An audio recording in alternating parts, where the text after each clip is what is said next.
plans of getting either a Honda Rebel 500 or a Kawasaki Vulcan S put off until the middle of this year, as I had mentioned in a previous post, in a previous video. I suddenly found myself thinking back to the Royal Enfield Classic 500. Yeah, I know, it's stupid, but I just can't seem to help myself for some reason. Yeah. I mean, if I go for the Classic 500, the stealth black looks particularly appealing to my eye at the moment. I won't have any money left for a Rebel 500 or a Vulcan S. Choices, man. If only I had enough money in my wallet. Of course, though, if I did have enough money burning a hole in my pocket, so to speak, I'd go for a Harley or an engine. Yeah. Now, those are bikes that will really turn heads for sure. Yeah. Yeah, it's either the Rebel 500 or the Vulcan S for me, man. Still, as I had already mentioned, and as you can clearly see on the title of this clip, the Classic 500 had invariably wormed its way back into my head, and I just can't seem to help myself but think about it, man. Yeah. Now I said back into my head, cause I was aware of the Enfield Classic 500 when it first made it into the Philippine riding scene several years back. Yeah, and let me tell you, if I had the money back then, I would have shelled out for one. Yeah, I would have shelled out my money there and there, man, cause it had really caught my eye, that Classic 500. So I think a visit to a Royal Enfield showroom was finally in order, and I think I will eventually, one of these days. Well, probably.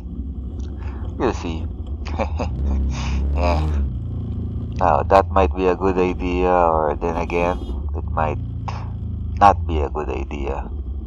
I mean, I get a gander at Classic 500, close up and personal. I mean, who knows, right? After all, I did buy my Z250 SL as well as my Z1000R without really planning to. It's a classic case of love at first sight on those two instances. Yeah. So, who knows? I mean, it just might be the same with the Classic 500. So, although there's very little chance of that happening. I mean, I've already seen a Classic 500 up close before. A friend of mine used to have one, and yes, it really was a good looking bike and all, and I admit to being somewhat jealous of my friend.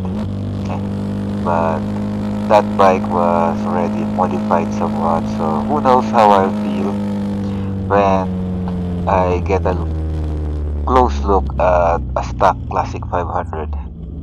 So as I had repeatedly mentioned, we'll see.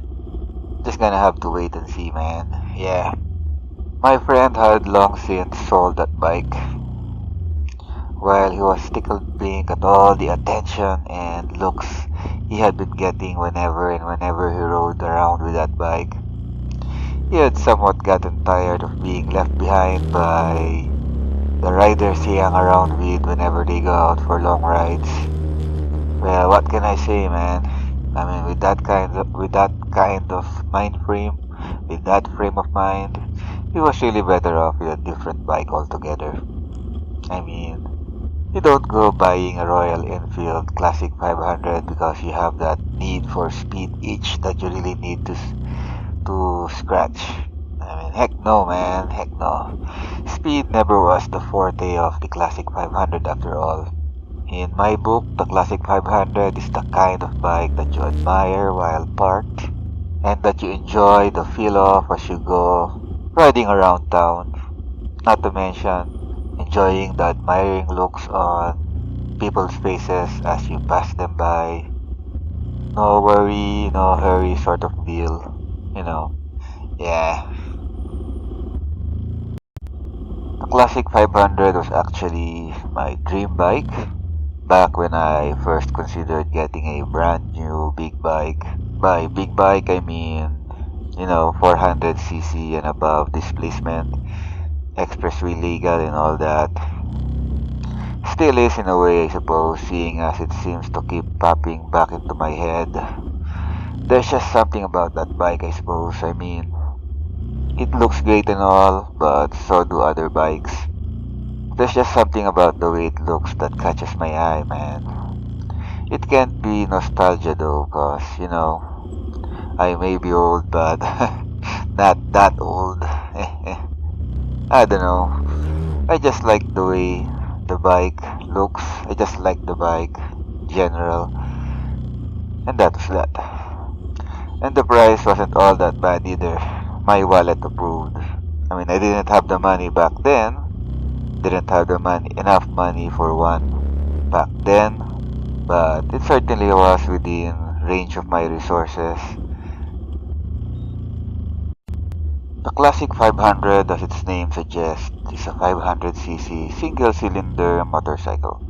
Yeah, it's a thumper, and depending on your preference, you might look down on the Classic 500 or either that or give it a thumbs up. You might frown at the sound of it or you might grin from ear to ear and nod in approval. Me? I like it. I'm pretty much fine with all engine designs. Used to be I preferred the V-twin both in terms of looks and sound, but I have long since learned to appreciate all types of internal combustion engines as far as motorcycles are concerned. What matters to me at the moment, though, is the displacement. Is it expressway legal or not? And with it being 500cc, the Classic 500 is definitely, most definitely expressway legal. Price-wise, the 500 was really attractive indeed, as I'd already mentioned before. To me at least, it is. It did back then, what with my limited resources, and it still is today, most definitely, with my financial situation somewhat improved a bit. With a price tag of around 350,000 bucks, maybe slightly lower than that, I forget exactly. The Classic 500 is certainly well within shot of my purse strings. The Classic 500 is a cruiser motorcycle, something that many riders seem not to recognize, complaining as they do about how slow the bike is and comparing it with bikes that do not really belong to the cruiser category at all. As for me, well, what can I say? I'm a sucker for cruisers, with my first bike being one and all, was and always will be, I suppose. Yeah, I'm a sucker for cruisers, man. I just love cruiser motorcycles. Yeah. If I hadn't fallen in love with the Z1000R, I would definitely have a cruiser motorcycle now. Yeah. Which is why I'm aiming for one at the moment. I'll decide which exactly in a few months, in a couple of months or so. Two things that really concerned me about the Classic 500 were the number of showrooms or branches that not only carried Royal Enfields but serviced them as well, and of course the availability of parts. Now I suppose I could learn to service and even repair the bike myself. I mean, one of the things touted about the bike was the sheer simplicity of it, that one could easily do roadside repairs should it break down on you while you're out for a ride. Still, having a shop to go to that is sufficiently equipped to handle and service a Royal Enfield motorcycle would definitely be a plus in my book. And sadly, the Classic 500 falls a bit short in this regard. Now, admittedly, the number of such shops have grown somewhat since I first became aware of the Royal Enfield coming to the Philippines, but still not enough in my opinion as to inspire confidence, particularly when you compare the brand to the other brands like say Yamaha or Honda or Kawasaki for that matter. I mean, these motorcycles have branches all over the place, man.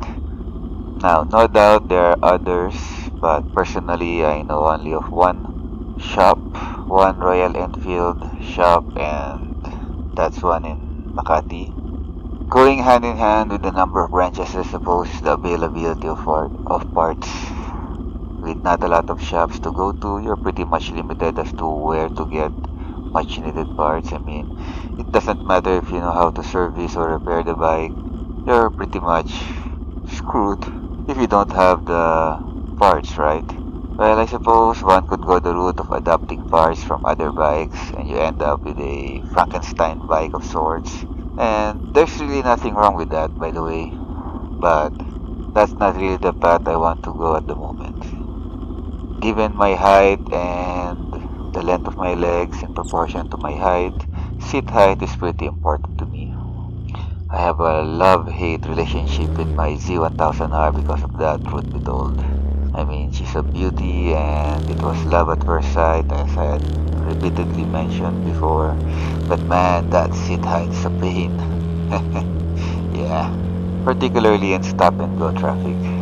The Classic 500 has a lower seat height than the Z1000R, happy to say, and that's a big plus for me. The same goes for fuel injection, which happily the Classic 500 comes equipped with.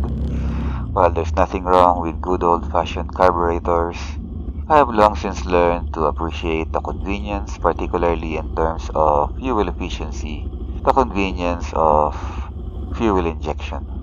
Yeah, that's a big plus right there particularly considering gas prices these days.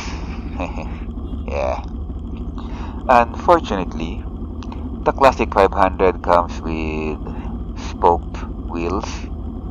Quite understandable, I suppose, seeing it's an old school bike with old school stylings. Oh, don't get me wrong here. I mean, they look great and all, and they greatly add to the beauty and charm of the Classic 500. But spoked wheels means inner tube tires. My old cruiser had inner tube tires, and man, when you get a flat with those babies, you get a flat there and then. Oof. Not looking forward to that experience anytime soon, I can tell you that. For the moment at least, spoked wheels are something I would like to stay away from. Unless of course we're talking about those fancy and expensive aftermarket Harley spoked rims that are specifically designed to hold tubeless tires. Oh man, now those things are a hoot, man. Now, as for the performance and reliability of the Classic 500, I've read and seen mixed reviews of the bike, so I'm still kinda on the fence on the matter. Most of the negative reviews, though, came from Indians, surprisingly enough. I mean, the Classic 500 is made in India after all, so one would expect that the bike would get better reviews with Indians, but for some reason, many Indians do not like the Royal Enfield. Then again, many Indians are in love with the Royal Enfield as well. Like I said, mixed reviews, man. So either there's something iffy with the bike or the units released in India somewhat subpar compared to the ones the company exported to other countries. So we'll just have to wait and see, I suppose, until I can talk to Filipino owners of the Classic 500 motorcycles and see what their thoughts on the matter were. Yeah. So there you have it. 5 points out of 10. Not bad. Not all that good either though. Still, I'd get one in a heartbeat if I had the money to spare. That just goes to show how big of a draw that bike is to me. How much it had strummed my heartstrings. Yeah. In fact, it's on my list of bikes to save up for after I had gotten my hands on either a Vulcan S or a Rebel 500. But whether I do get around to buying one or not, well, we just have to wait and see, man. I mean, it'll all depend on the circumstances, it'll all depend on my financial situation.